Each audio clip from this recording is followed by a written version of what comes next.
So we did chapter 14, conflict and negotiation. I'm McKenna. I'm Matthew. I'm Tyler. James.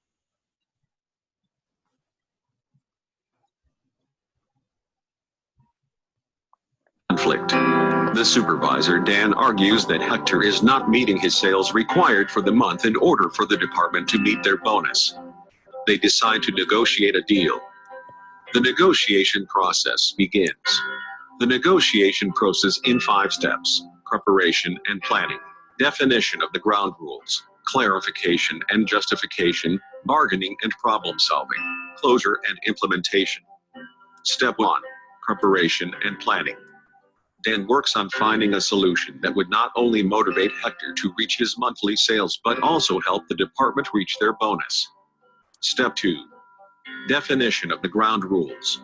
Dan sets up specific ground rules and guidelines that would help Hector meet his sales requirement while complying with company policies. Step 3. Clarification and justification. Dan and Hector, along with their supervisors, go over Dan's ground rules for the department and for helping Hector. This helps clarify any confusion or misunderstanding. Step 4. Bargaining and problem solving. Hector then goes over what he wants in return for meeting these specific sales expectations. This is when bargaining comes in place, as Hector can include the benefits he is seeking. Step 5. Closure and implementation. After coming to an agreement, both parties sign the contract, and there is a congratulatory period when both parties get what they want.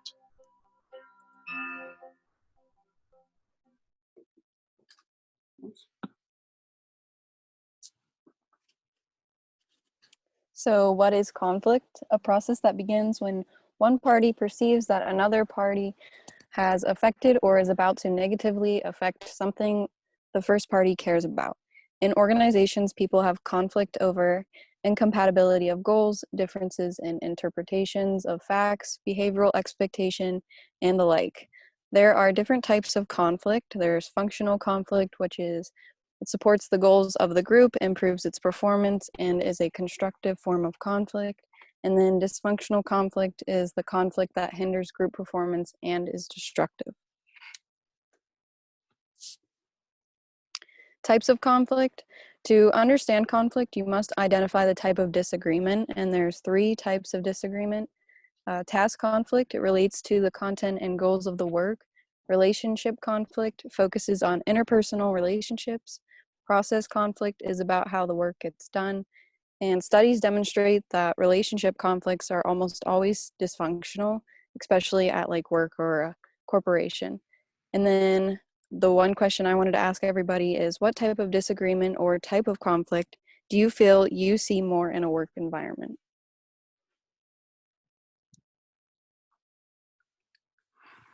The conflict process. The conflict process is how conflict happens and the different directions in which it can go. The first stage is potential opposition or incompatibility. And this stage deals with the appearance of conditions such as causes or sources that may not lead directly to conflict, but is necessary for it to surface. And the conditions that for the causes or sources are communication, structure, and personal variables. The second stage is cognition and personality.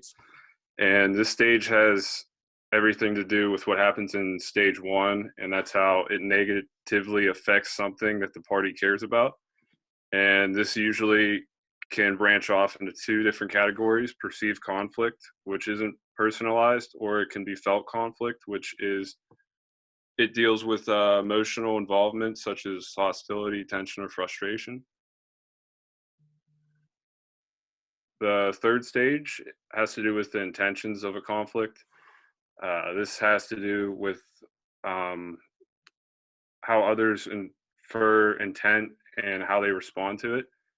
And this is broken into 2 dimensions: assertiveness and cooperativeness. Assertiveness deals with attempting to satisfy an individual's concerns, while cooperativeness deals with satisfying a party's concern. And then this helps us identify 5 conflict handling intentions. These intentions are competing, collaborating, avoiding, accommodating, and compromising. Stage 4 is behavior. This stage deals with statements, actions, and reactions made by conflicting parties. This is like overt attempts to show their intentions can sometimes deviate from original intentions. And an example of this would be threatening after an argument. And then stage 5 deals with outcomes that may become functional if the conflict improves group performance. Functional meaning that it improves the quality of decisions, stimulates creativity, innovation, encourages interest and curiosity among its group members. And it would be dysfunctional if it hinders performance, and it is dysfunctional when it conflicts or breeds content, which dissolves common ties, eventually leading to the destruction of the group. Negotiation. Negotiation permeates the interactions of almost everyone in groups and organizations. Negotiation can be defined as a process that occurs when 2 or more parties decide how to allocate scarce resources. Depending on how much the parties are going to interact with one another, sometimes maintaining a social relationship and behaving ethically is just as important as achieving an outcome through negotiation.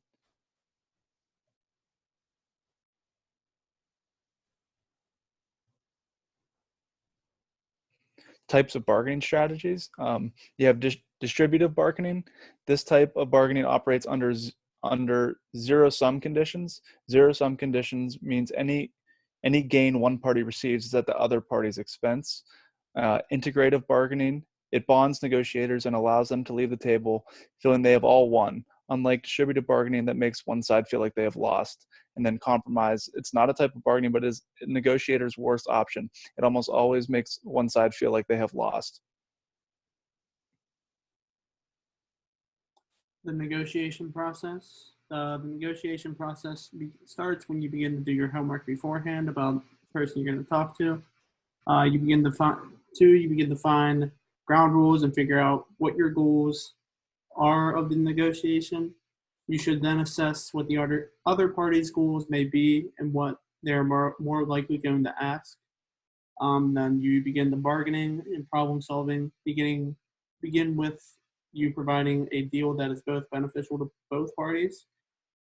And finally, you end with closure and implement a new said agreement.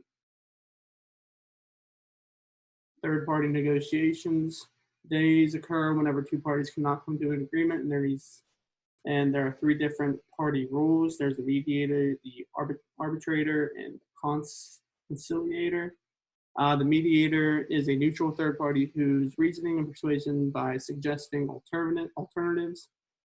They must be seen as neutral and non-coercive. The arbitrator is an authoritative third party in charge of dictating an agreement. They always end in a settlement.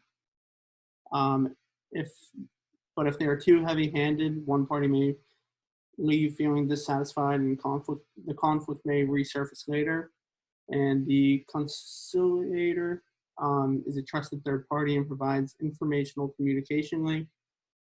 They are merely communication conduits and are more into fact-finding, interpreting messages, and persuade disputants to develop agreement.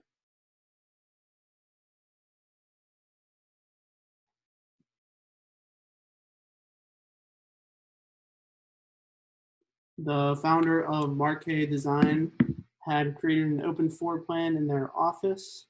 Matt and Peter argue daily. Peter prefers his desk clean and organized, while Matt likes to keep all his work visible on his desk. Peter finds it hard to concentrate with papers everywhere. Their arguing disturbs other workers. It is counterproductive for everyone in the office. The ultimate worry in this situation is that their work relationship may not be bearable anymore, and one of them may leave. And our questions are, what bargaining strategy do you think is most effective at achieving a successful outcome? When dealing with a conflict, do you think it's easier to do so as an individual or as a team/group? And out of the 5 conflict handling intentions, which do you think is most used in conflict and which, in your opinion, is best used during an argument? How do you think functional conflict can be achieved versus dysfunctional? And which third party negotiator is the most effective? The mediator, the arbitrator, or the conciliator? Thank you for listening. Have a great day.